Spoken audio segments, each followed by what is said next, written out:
नमस्कार, मैं रचना शर्मा। चढ़ती कला टाइम टीवी देख रहे सभी दर्शकों का स्वागत करती हूं। आप देख रहे हैं हिंदी टॉप न्यूज।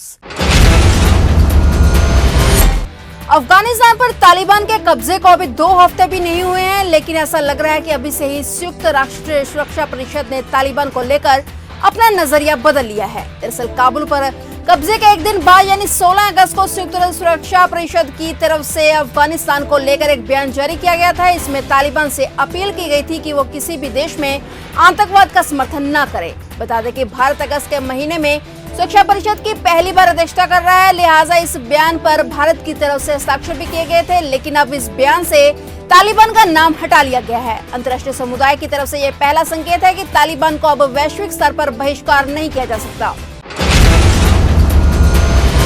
अफगानिस्तान पर तालिबान के कब्जे के बाद काबुल एयरपोर्ट पर पिछले दिनों हुए आत्मघाती हमले के बाद अमेरिका ने एक और हमले का अलर्ट जारी किया है। अमेरिकी राष्ट्रपति जो बाइडेन ने इस संबंध में चेतावनी जारी करते हुए कहा है कि काबुल एयरपोर्ट पर अगले 24 से 36 घंटे के अंदर एक और हमला हो सकता है।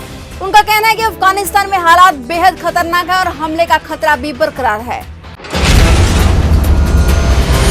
टोक्यो पैरालंपिक में भारतीय टेबल टेनिस के खिलाड़ी भाविना पटेल ने सिल्वर मेडल जीतकर इतिहास रच दिया है। पीएम नरेंद्र मोदी ने उन्हें इस सफलता पर बधाई दी।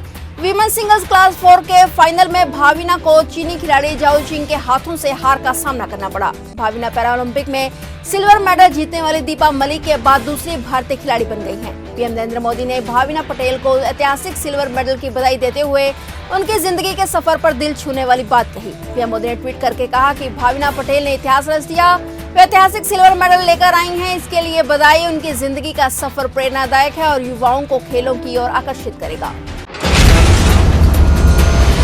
कल करनाल में किसानों पर लाठीचार्ज हुआ था, जिसका सभी विपक्षी पार्टियों ने विरोध जताया। वहीं करनाल में हुए लाठीचार्ज को लेकर किसान नेताओं में भी भारी रोष है। किसान नेता राकेश टिकैत ने भाजपा सरकार की तुलना तालिबानी सरकार के साथ की। राकेश टिकैत घायलों से मिलने अस्पताल पहुंचे।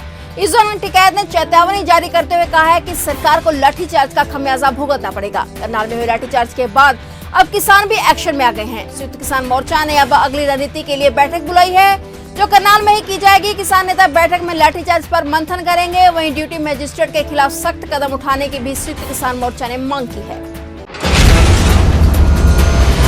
कल करनाल में किसानों पर हुए लाठीचार्ज का पंजाब में भी जमकर विरोध हो रहा है। आज पंजाब में भी किसानों के समर्थन में प्रदर्शन किया गया और सड़कें जाम कर सरकार के खिलाफ नारेबाजी भी की गई।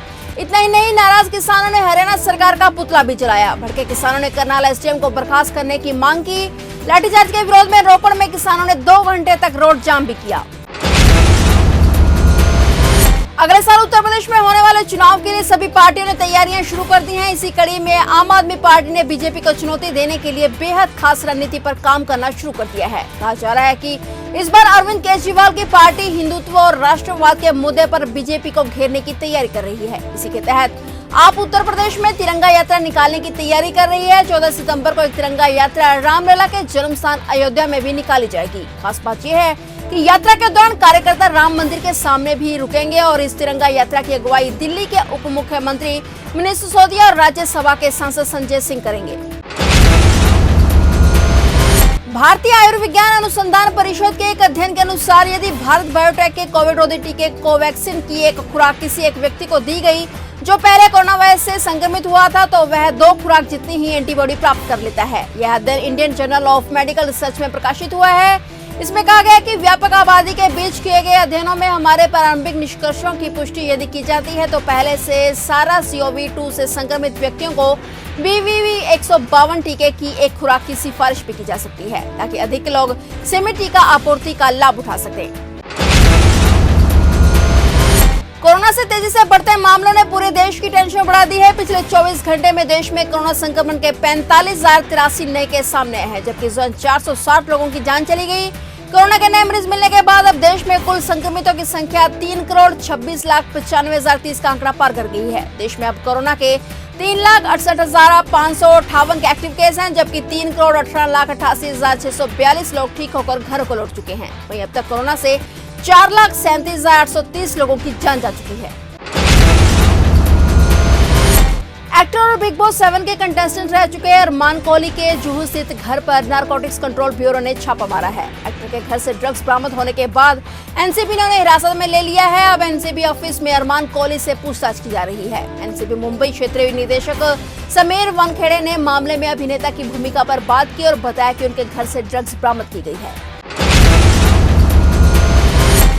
गैस सिलेंडर और पेट्रोल डीजल की कीमतों के बाद सीएनजी और पीएनजी की कीमतों में भी इजाफा हो गया है। इंद्रप्रस्थ गैस लिमिटेड ने नई कीमतें आज से जारी कर दी हैं। बता दें कि गौतम बुद्ध नगर, नोएडा, दिल्ली, ग्रेटर नोएडा में ग्राहकों को बढ़ी हुई कीमतों के मैसेज मिलने शुरू हो गए हैं। इंद्रप्रस्थ गैस लिमिटेड ने रविवार 29 अगस्त को सुबह 6 बजे से सभी शहरों में नए रेट्स जारी कर दिए हैं। देश की राजधानी दिल्ली में सीएनजी की कीमत 45 रुपए 20 पैसे प्रति किलोग्राम होगी और पीएनजी की कीमत 30 रुपए 91 पैसे प्रति एससीएम होगी। फिलहाल टॉप न्यूज में इतना ही। तब तक के लिए देखते रहिए चढ़ती कला टाइम टीवी और मुझे दीजिए इजाजत। धन्यवाद।